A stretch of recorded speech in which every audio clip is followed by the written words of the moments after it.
Good evening, everybody. Kevin J. Johnston here. This is the Real Estate and Money Show that plays every single Thursday night at 9 p.m.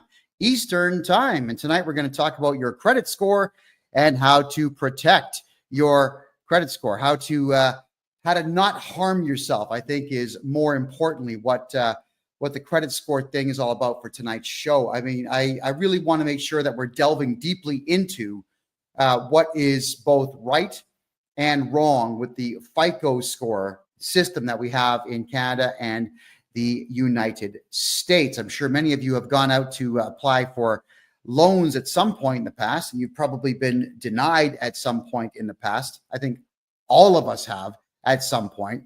And with being denied a loan or just an opportunity even to rent, it's soul crushing. It's heartbreaking. And typically you have no idea why you've been crushed, why you can't get that loan, why you cannot rent that place, why you can't get the car lease that you want, why you can't get a simple $500 credit card. These are things that are very important to understand. Now, I don't have all of the answers because unfortunately, FICO score algorithms are quite hidden from the public. They don't really tell us what they're basing all the positive stuff on, but I do have some of what to do. However, even though I don't have all the positive stuff that you can do, I've got the vast majority of the negative stuff that you can avoid to keep your credit score in good standing. So first things first is you want to talk about how you can find out what your credit score is.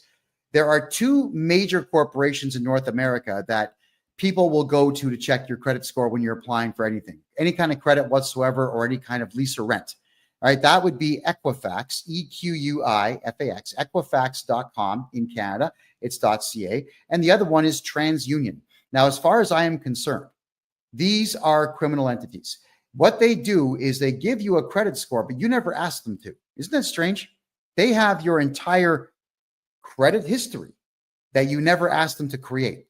They have a credit score for you that you never asked them once to keep on. They're keeping records on your spending habits that you've never given permission for them to do. But somehow, if you've got a social security number in the States or a social insurance number in Canada, somehow they will know that you have these very things. So how do we combat this nonsense? And it is nonsense. All right. For TransUnion and for Equifax, all of you have to find out what your FICO score is. It goes, I think as low as 300, it goes all the way to 950. If you have a FICO score of 750 or higher, you're going to be pretty good at getting bank loans out there. And there is a way to get that to happen. I'll cover as much as I can in the next 52 minutes because it's only an hour show, everybody. How do you get your score? Well, Equifax and TransUnion, because of whatever deals that they've signed with the government, have to give you one free credit score of your own each year. So you go to their website, equifax.com or .ca, transunion.com or .ca, and you give them your necessary identification. Don't use a driver's license. If you've got a passport, always use your passport for any form of identification in Canada. Anytime at all that you want to know or do anything for that matter, it's passport only. It's nobody's business where you live. I know that a lot of you out there don't think that you've got the right to have your driver's license go to a PO box, and many of you can't afford to have one, but maybe 10 or 20 friends should all get together and have a PO box, split the cost, and send your driver's license there, just so that there is nobody spying around your house looking for what you got. All right. And the reason I say that is as a podcaster, unfortunately, when I was podcasting in Calgary in 2021, everybody in the city knew where I lived. They all knew that there was going to be a podcast taking place there. So we always had to double lock and triple lock our doors. So we had the front door was locked. We put a steel cage over the window of the room that we used, and we installed an extra door in the hallway and put a lock on that just to buy time if anybody chose to break in. It sucks when people know where you live. So don't let anyone know where you live. But you are allowed to get yourself that free credit score, and you got to find out everything on that credit report that is harming you. Now, you have the right to object to everything on your credit score when you get it. Now, don't be silly and object to everything at the same time. What you got to do is you got to pick on small stuff. So what you got to look out for is late payments on credit cards. You got to look out for a bill you didn't pay and figure out who it was you didn't pay it to. You got to look for what's called the R9. R9 is when you just completely abandon a debt. All right. How do these things get there? Well, people that you didn't pay will put it there. Sometimes people you don't like will put it there to damage your credit score, damage your reputation. So you want to begin writing simple letters, send them registered mail to Equifax saying that you have no idea what that is. It seems like it's either erroneous or it's fraudulent. Please remove it. And they are obligated at that point to prove that there was a debt. You don't have to prove there is no debt. They have to prove that there is one. If there's going to be an R9 or any particular type of complaint on Equifax or TransUnion, you've got to demand in your letter, what is it? Who's the contract with? Where did it come from? Why is it there? And they've got to prove all that. If they can't prove it, you have to demand you deal with this in 30 days or you must remove it, and they will remove it. R9s are a bit more difficult if it's a credit card company, because obviously the credit card company will be able to prove it, but we can still argue it. You want to make sure that each time you get something off your credit score, that you send another letter in complaining about the next thing. Get your credit score to be patched up as quickly as is possible. Now, what is it based on? Well, here's a graphic, everybody. I got to put this white piece of paper here so you can see all the numbers. All right. 30% of your credit score is based on the amounts that are owed. 10% is on new credit that you acquire.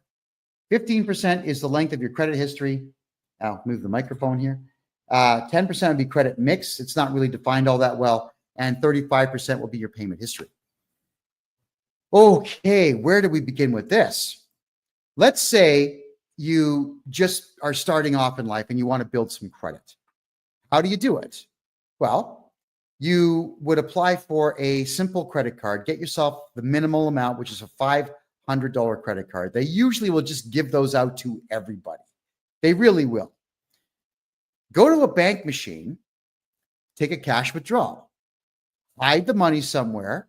A week later, pay it off. Do it again, pay it off. Do it again, pay it off. Just keep doing this. So while you're taking cash withdrawals on your credit card, now don't make purchases because you got to pay for the purchase. You're taking out cash and you're going to put it back on. Yes, you're going to pay a transaction fee, depending on the machine, $1, $5. It's going to be something like that, but you're building credit. You're building a history of paying your bills to a major creditor. Then you'll go to a bank, you'll open up a bank account, and you'll ask for a very small bank loan. Let's say $1,000. Why? Oh, it's for school and I got to buy a laptop. Oh, okay, that's fine. They'll get it to you. Don't spend it. Put the money in a hidden, hide the money somewhere that no one's going to find it. Make 3 payments and then go pay it off. Now you got to ask for $2,000. Repeat the process. Make 3 payments and then pay it off.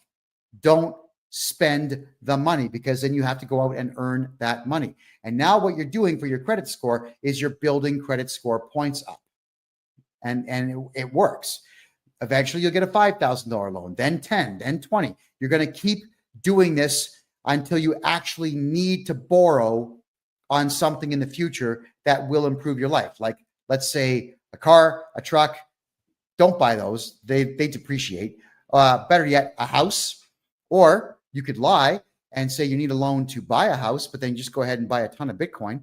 And when the Bitcoin appreciates, pay off the loan. All right. You always want to make sure that if you're building credit, that you're constantly paying these loans and these credit card debts off. And it's all about borrowing money, not spending it, and then paying it off within a timely fashion, we'll call it, within a good period of time. But what they don't tell you is, let's go back to this chart here, is that new credit is only 10%. All right. So it's only 10%, but 35% is your payment history. So if you get small amounts of credit here, like 10%, and then here, you get 35% based on your actual payment history, 45% of your credit score could be based on your decision to take money out on your credit card and pay it off, take out small bank loans, and pay them off. Amazing, isn't it? 45% of your FICO score is based on you gaming the system.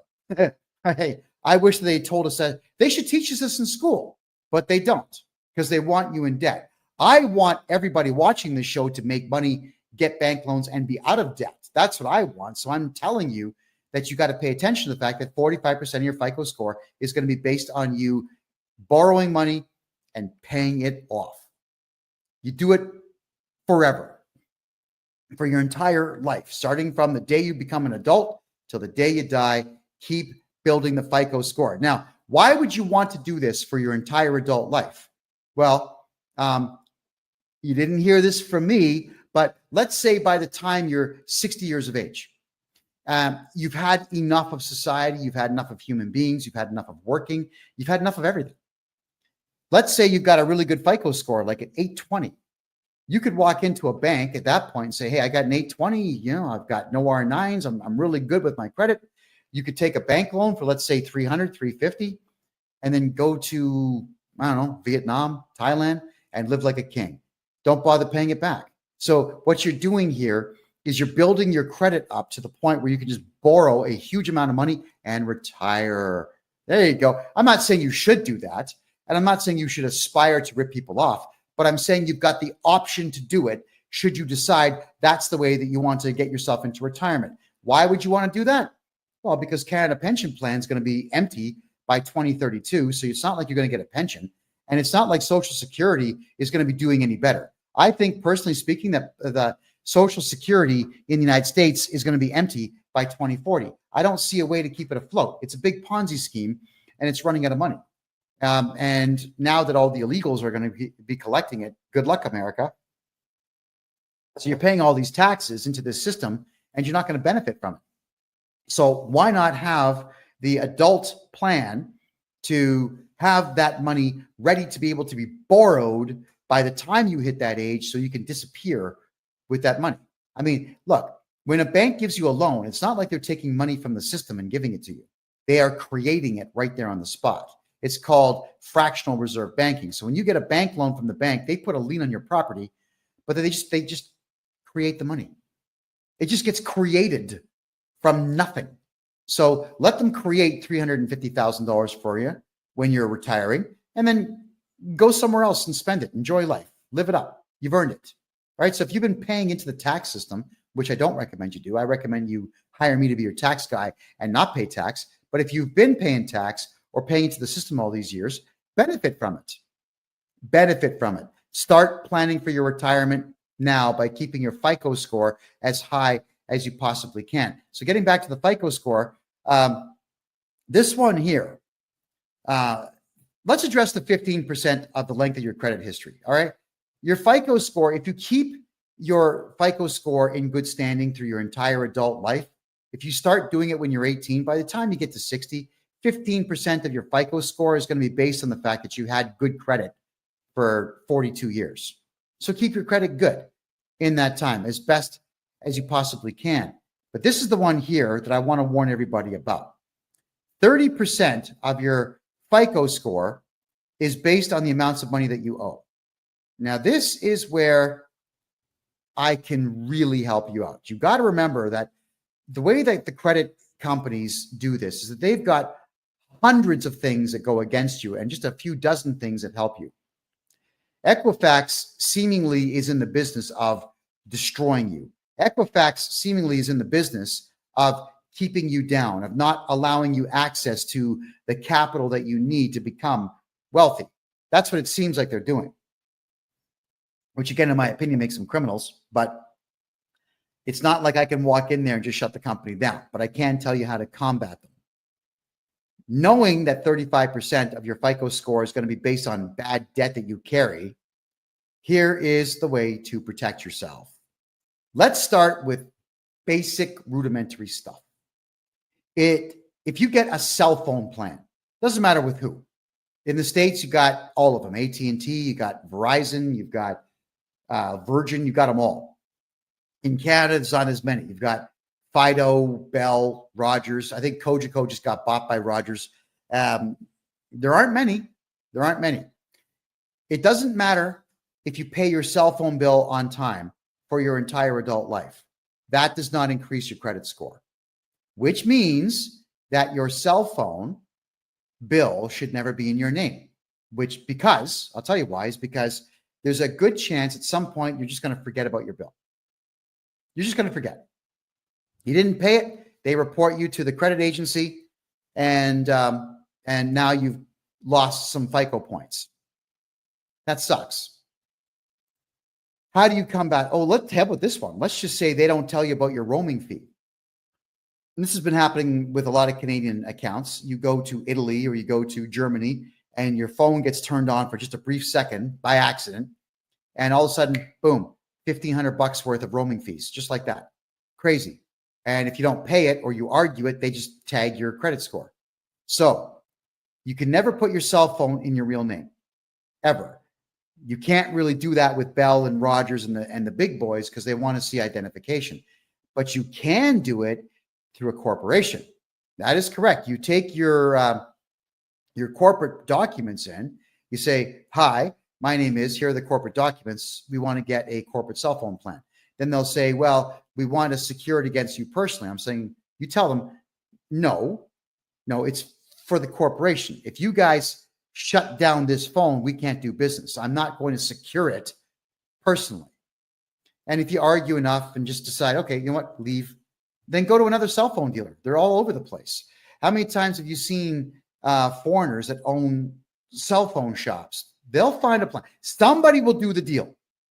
Just keep doing it until you find someone to do the deal. Make sure your cell phone plan is never in your name, ever. Okay? You get that? Doesn't matter if you're paying on time. It doesn't help your FICO score. But if you miss one bill, it hurts your FICO score. So your cell phone has got to be in that name or a company name, which you could also do. Let's say you're renting a place and you've got to pay utilities. If you've opened a corporation specifically to keep your name off of bills, then what you would do is get the internet bill and the gas bill and the electric bill and the water bill all put into, yes, you guessed it, a corporation. All of it. Even if the corporation's not making money, who cares? If you skip on a bill, it doesn't matter. They're going to bill the corporation. Just as long as your name is not listed as the director of the corporation, everything's going to be fine. Now, I do corporate courses on this. And if you want to get involved, come January 1st of next year, we're going to have a subscription-based website where for $25 a month, I'll be doing 1 or 2 shows a month that are private to members only to learn this stuff. But this is the general synopsis of how to protect your FICO score. The other thing is, if you don't want to go through the expense of registering a corporation, even if you buy a house, you can jump on the phone with all the utility companies, say, "Hi, I'm John Smith, Arnold Schwarzenegger, Richard Pryor. I'm somebody. We need the gas bill hooked up." In most provinces in Canada and about half of the states in the United States, they don't ask for identification or even clarification. They say, "Yeah, no problem. We'll send someone out. We'll get you all hooked up." Ta-da. So now the bill is in someone else's name. Why? Because if you pay your gas bill on time for 45 years, it doesn't positively benefit your FICO score. If you pay the water bill, it doesn't benefit your FICO score. If you pay your internet bill on time, it doesn't benefit your FICO score. Nothing benefits your FICO score when it comes to household utilities, but it can hurt you. So let's really go down the rabbit hole here. I'm sure all of you have maybe heard of Text Now. It allows you to have a separate phone number on your cell phone plan. All right. So you get a Text Now phone number, and that's the one that you would use for all of the bills on your house, especially if you're renting. If you're buying, it's great. I mean, do the same thing. Have the bills in a fictitious character's name and have them phone your alternate cell phone number looking for payment on the bills, because you're going to miss a bill. That's just how life works, guys. You get sick, you get in a car accident, you're going to not pay some bills. You don't want your FICO score dropping because you are incapacitated. Maybe you live with some friends and they skip out and they don't pay the bill. You got to catch up because your friends are jerks. Yeah, maybe you got a boyfriend, girlfriend, whatever it is. You guys break up. Someone doesn't pay the bill. If it's not in your name, it doesn't matter.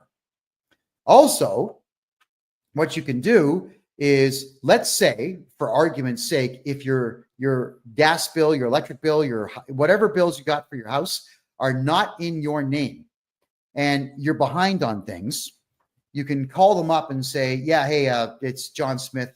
I need you to disconnect the gas and the water and everything else. I'm moving out of this house that I'm renting. No problem. They'll cut everything off. Tell them to send the final bill to your email address or text it to your phone.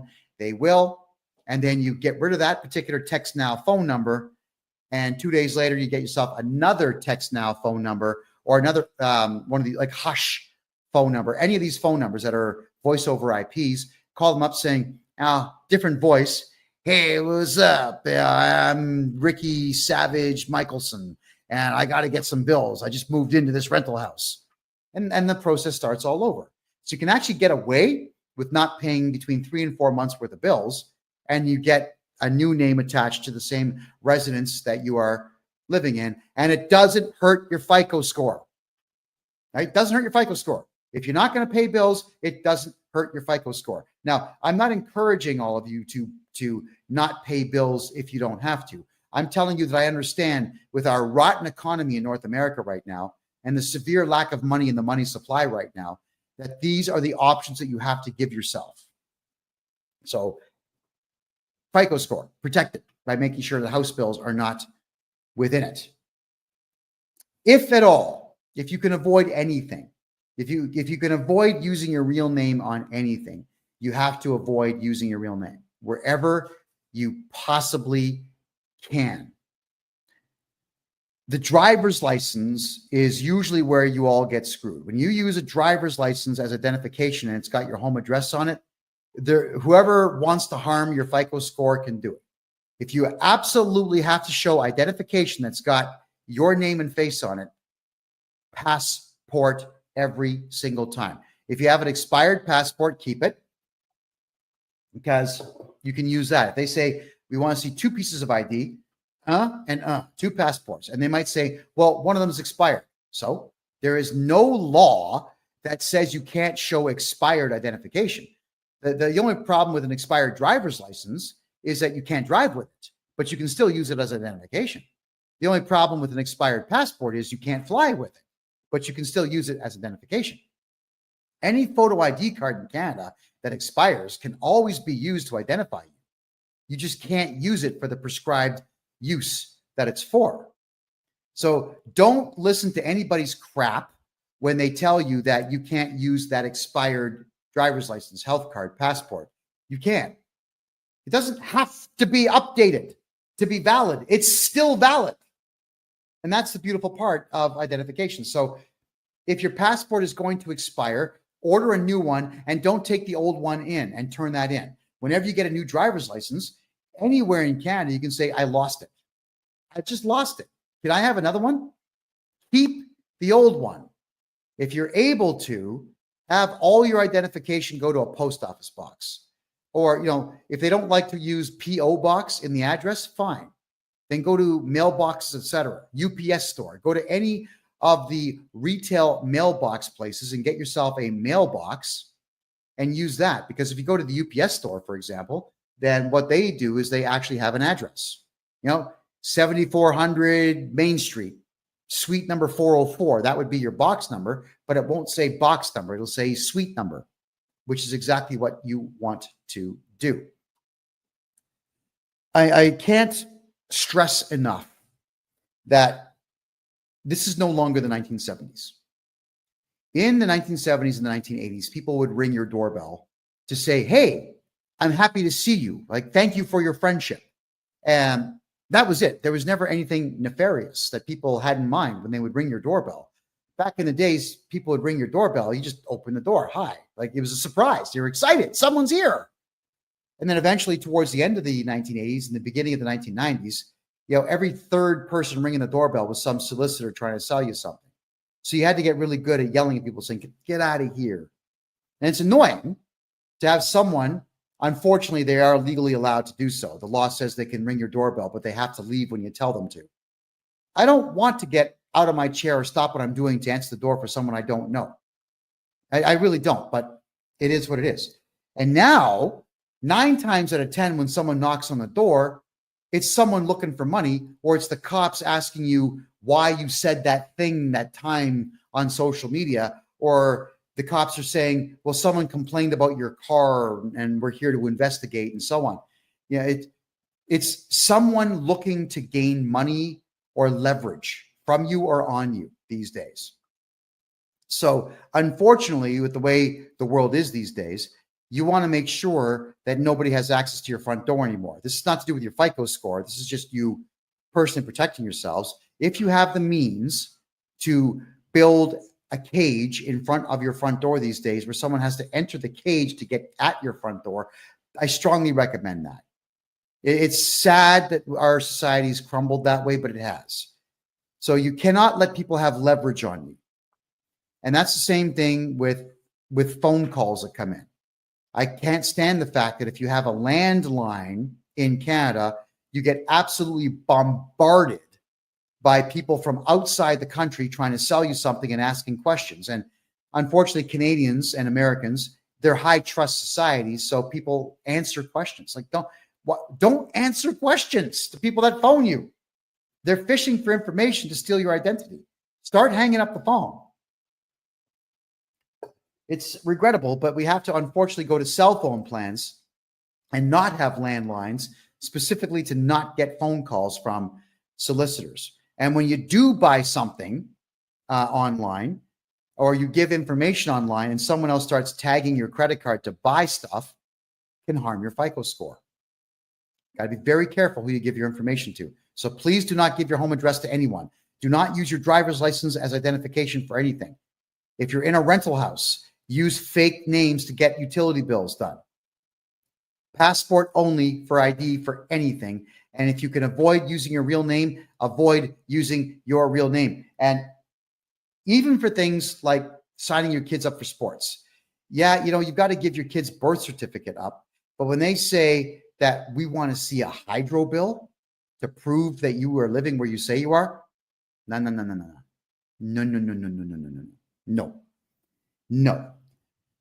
I want all of you to change how you think.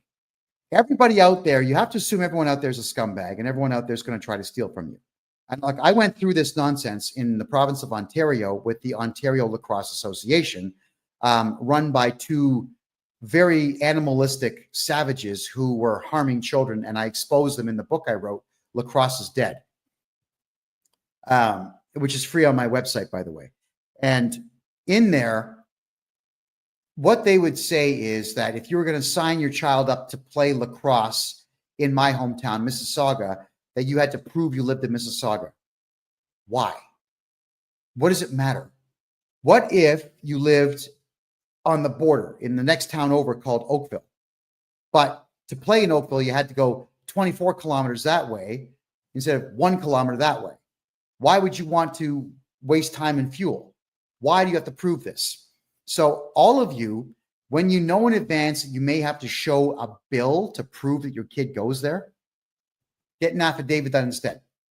Write up an affidavit. Hi, my name is, I'm of this age, and this is to certify that I live in the province of Ontario and the city of Mississauga in the community of Arundel, Meadowvale, Cooksville, Heartland, whatever.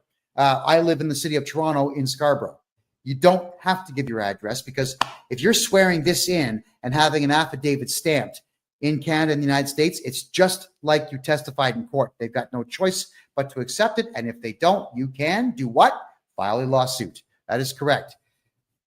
The problem with the Ontario Lacrosse Association, and again, it's all in my book, is that they were taking the birth certificates and they were taking your home address and they were selling the information. They were selling your information to others. Okay. So I'm turning my Wi-Fi on, everybody. I think I'm getting some complaints that my mouth is not synced with my audio. So tell me if it gets any better there on TikTok, please. Yeah, they were selling the information. So at any given point, your FICO score can be affected by the fact that your information is being sold to others, because you never know what is going to get done with the information. You just absolutely never know. So please use affidavits when you want to tell someone, I live in a city, and don't put your home address on it. We all have to protect ourselves. So getting back to the FICO score pie chart here. All right, let's go through it again. 35%, you can see right there, 35% of it is based on your payment history. So keep that going. 15% right here is based on your length of credit history. So the older you get, the higher the score will go if you keep your credit score in good standing. 10% is based on new credit. And 30% in the red here is based on debts that you owe. And then the 10% credit mix, this would be, were you successful in getting a bank loan? If yes, how many times? Were you successful in getting a mortgage? If so, how much and how long ago, and so on. Do not apply for loans on what's called a hard credit check unless you've already done your own soft credit check. Here's the difference between the two. A soft credit check is not you applying for something. It's you checking out your own credit score. Every time your credit gets searched by somebody, it hurts your credit score, which is why you need to get your free credit score checked from Equifax and from TransUnion. You have no choice. You just have to do these things, everyone. Why do you have to do them? It's because you need to know who is trying to rip you off and who's trying to hurt you. When you get your credit score from them, you need to also look and see how many hard credit checks that there were. Because with the use of an affidavit and a letter to Equifax, you can actually write a letter to Equifax and TransUnion and tell them, hey, someone did a hard credit check and I did not authorize that. They will actually have to produce a signature showing that you authorized that credit check to be done. And if they can't produce that signature, which you probably didn't do, they have to remove that hard credit check. So a hard credit check is you asking for credit from a bank or credit from a financial institution or credit from anyone who involves themselves in lending money or a financial institution. You don't want hard credit checks there, right? The soft credit check is something that banks will do once a year on you just to see what your credit score is so they can adjust your bank rates up and down. It's criminal that they do it, but they do it. And the soft ones, they don't show up. So we got ourselves a troll. I just have to get rid of the troll, folks. Give me a second here. There you go. And blocked. There you go. Okay. So thank you for that. So you want to make sure that you are not letting them do the hard credit checks. The soft credit checks, they will do. The soft credit checks do not show up on your account. Be very careful how many hard credit checks that you yourself go for. If you go to get a bank loan, they'll do a hard credit check. If you don't get the bank loan, that shows up on your credit score, which is why you always have to start off with small bank loans. They might even ask you, do you have any collateral? Yeah, I've got this watch. I've got this gold bar, like whatever you have. You may have to actually let the bank hold on to things for you. Keeping in mind, if the bank loses it, they've got to compensate you 100% plus whatever other fees you demand from them. So yeah, secure the bank loan with gold or silver or jewelry if you need to.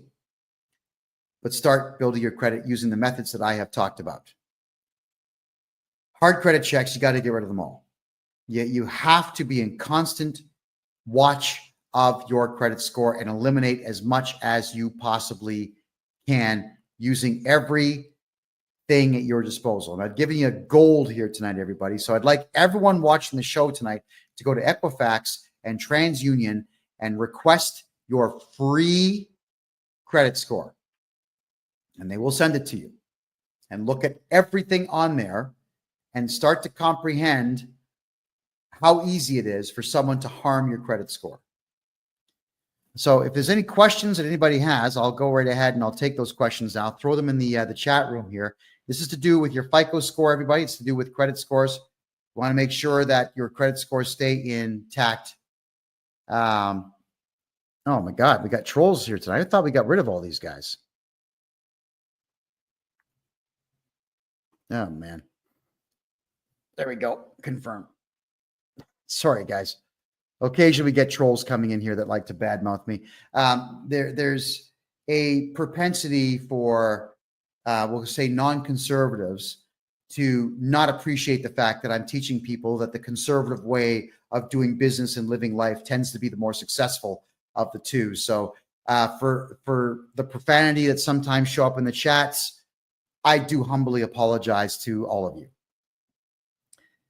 FICO scores themselves, I've been asked many times if it's possible to remove yourself completely from the FICO score. You know, we did have a friend of mine. I helped him write a lawsuit against Equifax because what they were doing was they were interfering with his capacity to live life the way that he wanted to.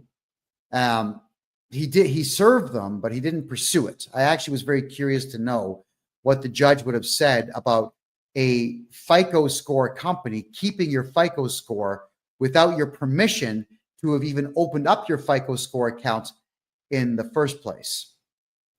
Okay, so Nada says, renewing a mortgage, and I'm not comfortable showing my bank accounts as proof of pension income. Nada, if you wanted to, you can get a hold of me on my website, kevinjjohnston.com, and you could, I can give you the contact information of a mortgage broker who can get you into a private lending situation where you don't have to show that to anybody. Because the private lenders, they're not going to check your credit rating. They're not even going to check your income. They're just going to ask if you can secure the loan somehow, which of course would be the house that you're borrowing against. And there you go. It's probably going to be 1% above prime, but at least you'll get it guaranteed without having to prove anything to anyone. And that's what the banks do. You see, Canada has asset-based lending, which is why the economy is garbage. If you don't have $1 million, you can't borrow $1 million. That's the insanity of Canada's banking system. Whereas in the United States, everything is capital-based banking. So you go into the bank with a really good idea and they'll give you money because they're hoping to make money off of you. And American banks are really, really, really good at writing off debt and selling debt to others. All right. So that is why it's so difficult to get things done in Canada. So if you're having a difficult time getting credit in Canada, it is because the system in Canada works against you. It really does work against you. And you need to combat that by taking the advice that I've given you on tonight's show. The other thing, and this is another one, they don't talk about this, but the Canada Revenue Agency will report your lack of cooperation with them to the credit companies, Equifax and TransUnion, which is why you got to come to me to get your taxes fixed. I know that you don't want to pay taxes. I get it. And technically, it's actually illegal to collect taxes, technically, but you're not going to win that argument. If you're going to pull the free man on the land stuff, the sovereign citizen stuff, you're going to lose. So what we got to do is make sure your taxes are done properly. I can get you back a fortune. Look, if I was to redo your taxes and get you back everything you paid over the last 10 years, that's not going to affect your FICO score negatively. But if you don't do your taxes for 10 straight years and you ignore them for 10 straight years, you better believe that will affect your FICO score. When we do all your taxes at one time and we find out that you don't owe money, it's going to increase the FICO score a little bit, but not much.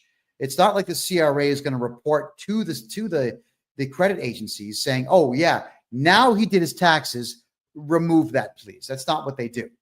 That's why you have to be in constant contact with Equifax and TransUnion to be able to reverse the damage that's being done on your credit score. So to be able to remove yourself from the whole credit score thing is not something that I have pursued yet, but I'm sure at some point we're going to be able to figure that out. I'm sure there's case law somewhere in the world where that has been done. And if anybody out there knows the case law, send it to me and I'll read it and I'll interpret it and then I'll get another interpretation on it and then we will talk about it on this show. So everyone, FICO scores, very important. And for the next 15 minutes, what I will do is I'm going to recap what I've talked about in the last 45 minutes. So for those who are joining us late here, you'll get a chance to hear what I have to say on this. And with your FICO score, it is based on the following factors. So let me just bring the let's see here, and bring the chart back up for you. So right off the hop, 35% of it is going to be payment history. Your payment history is 35% of your FICO score, which is why you want to make sure that when you're borrowing money, you're not buying stuff. You're borrowing money for the sole purposes of building up your credit, because 10% is based on new credit that you get. So 45% of your credit score, everybody, is based on you acquiring some credit and keeping it in good standing, which is absolutely what all of you should be doing. Get what I was saying earlier in the show is you go to your bank machine with your credit card, get a credit card with $500 on it, take money out, hold on to it, pay it off a week later. Take more money out on the credit card, cash advance, pay it off, cash advance, pay it off.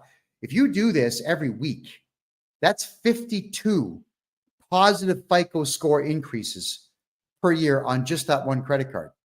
So once you've done that, you could apply for another credit card. So get a Visa and a MasterCard, both with $500 on them, and do the same thing, like Visa, MasterCard.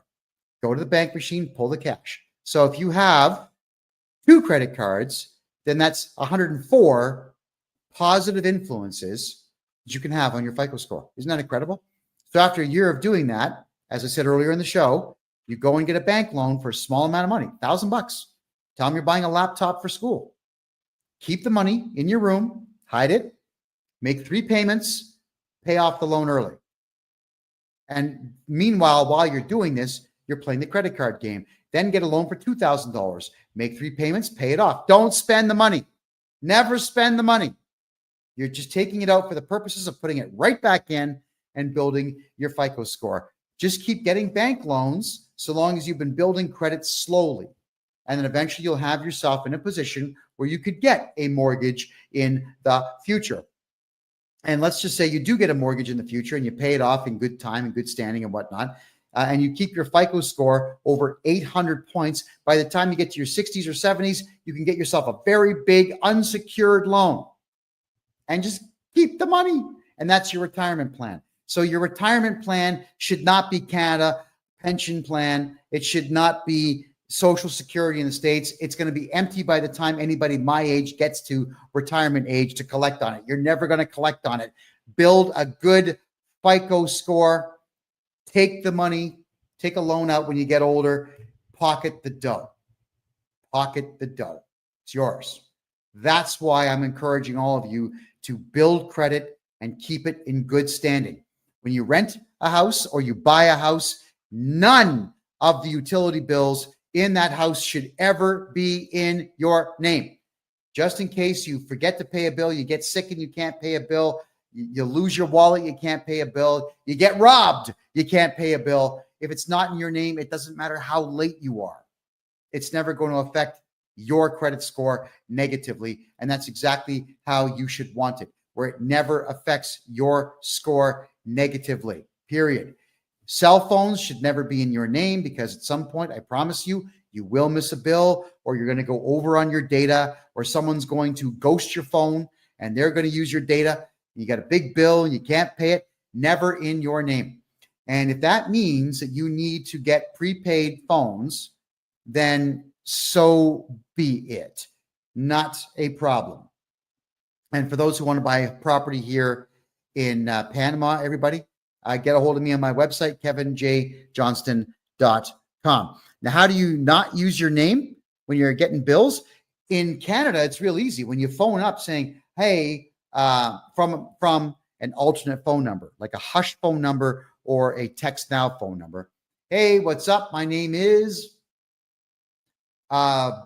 Billy Joe Jim Bob Barker. and I would like to have gas in this house. I'd like to have water in this house. I'd like to have internet in this house.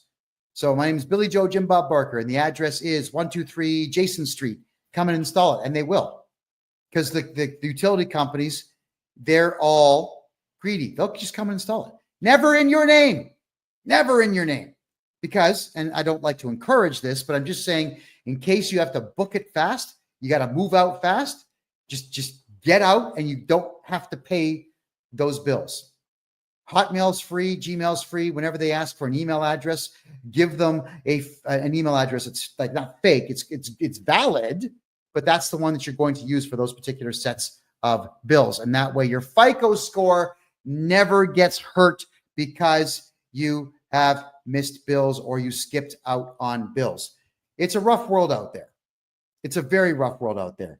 And quite frankly, with the nasty and useless service I've gotten in the past from Enbridge, Gas in Canada, from EnerSource, from all these companies, from Bell Canada for phones and whatnot, I don't care about them. These are multi-billion-dollar corporations that are multi-billion dollars corporations, not because they're good at what they do, but because they were established more than 100 years ago. So they've had 100 years to amass wealth. That's what it is. And do I care that the founders of the company may not like the fact that I'm not paying the bill? They've been dead for maybe 50 years. Who gives a crap? I don't care about massive conglomerate companies. My job is I help the little guy. I've been doing that for a very long time. And I help people retain their tax dollars, get their tax dollars back, not pay taxes and not pay bills that are going to interfere with their FICO score and their credit score in the future. And Shooker, if you haven't done your taxes in 10 years, it's okay. Get a hold of me. I'll get them all done for you at one time, and you're not going to pay a penny to the CRA. That's a promise. Get a hold of me, and we'll get them done. My name, KevinJJohnston.com. Let's wipe out your tax bill. And in fact, I prefer it when someone hasn't done their taxes for 10 years because I can get that tax return done in about 3 days. You're going to owe no money. It's going into the CRA, and that'll be the end of it. All right. So that's how it all works. Awesome. Okay. Next here, I'm just having a quick look at the questions now. All right. Moon Goddess is asking, shouldn't credit scores be irrelevant since financial institutions go into our QV accounts that are all caps? That's free man stuff, Moon Goddess. And that stuff may work if you are an absolute expert in it. But for the most part, it doesn't work. And I wouldn't count on that. What I would do is play their game in their arena, keep your FICO score as high as you possibly can, and you're going to be just fine. All right. Stay away from the free man on the land, people. Okay, guys, they're going to hurt you, not help you. That's the big problem with the free man on the land stuff is you've got individuals who think they've got some magical solution and they don't, using magic words, like sprinkling fairy dust on your paperwork and it goes away. It's not how it works. Do it my way. My way is I know the law. I've studied tax law for 40 years and criminal law for 20 years and civil law for 20 years. I know what I'm doing. We use the law and the rules of the land against them. Do it that way. How do you become a millionaire farmer? Not in Canada. But if you are a farmer and you contact me, the Canada Revenue Agency expects farms to lose money for at least a decade. So I can make sure your farm loses money and you don't pay tax. At least I can do that for you. So maybe on the years where you make $400,000 or $500,000 on a harvest, you can keep it all instead of paying tax. You know, that's the part I don't get is farmers feed entire cities. It's true. They do. So why would you want to put farmers in a position where they can't feed cities? I can't stand the idea of farmers being taxed. I actually think out of the one profession in the entire country that should be completely tax exempt, it would be farmers who sell to Canadian distributors to make sure that Canadians eat. I honestly do believe that, which is why if you are a farmer or you work in a farm or you know farmers, tell them to stay away from the company called FBC. It stands for Farm Business Consulting. They are crooked as hell, and they have absolutely destroyed hundreds of farms all over the country by over-reporting earnings that farmers are making. They really are a disgusting bunch of people. They suck at what they do. What they are is that they're franchise holders in taxes. They're not actually accountants, and they suck at what they do. So yeah, that's my personal view on farms. And whenever farmers contact me to do their taxes, I absolutely make sure they pay zero taxes. You know, I do about 4 times the amount of work on a farmer that I would do on a regular account, because I want to make sure that farmer stays in business. If anybody ever wonders if I'm lying to you or not, just understand the fact that when Stalin caged everybody into the Ukraine and took over all of the farms and then shut them down, what happened? Between 6 and 10 million Russians and Ukrainians starved to death. That's what happens when there's no farms. People die. So I want to make sure, and I'll be petitioning the government at some point in the future to completely keep farmers from having to pay tax. And so long as they're growing, then they should not be taxed. If they are selling anything, I don't care what it is, cucumbers, wheat, beef, they should not be paying tax on any of it. And what's really bizarre too is that there is farm fuel. So you can buy diesel fuel to run farm equipment at a much lesser price. It's probably like half. I don't know the exact amount, but it's about half of what you would pay at the pump. And then what they'll do is they put this purple dye inside of it so that if you fill your tank with it to drive around, like your pickup truck or your diesel-powered Mercedes or whatever else, sometimes you get pulled over by losers, and they are losers. These supposed traffic guys, like in the province of Ontario in Canada, they're called MTO, right? And they're the guys who couldn't pass the psychological exams to become cops. So instead, they sit in these cars that have sirens on the top and cherries, and they'll pull you over saying, well, I work with the MTO, and I'm going to take your license plate. And they actually will go inside your gas tank and pull it out and see if the gas is purple. And if it's purple, they'll write you this massive $1,000 fine for using farm fuel for your vehicle. So how do you beat that? 2 gas tanks. That's what you do. You have 1 gas tank, which is the main one, partition it, put some regular gasoline into it that you never burn, and have a secondary fuel tank in there and use farm fuel. There you go. There's some help for you right there. All right. So keep in mind, everyone, you got to protect that FICO score.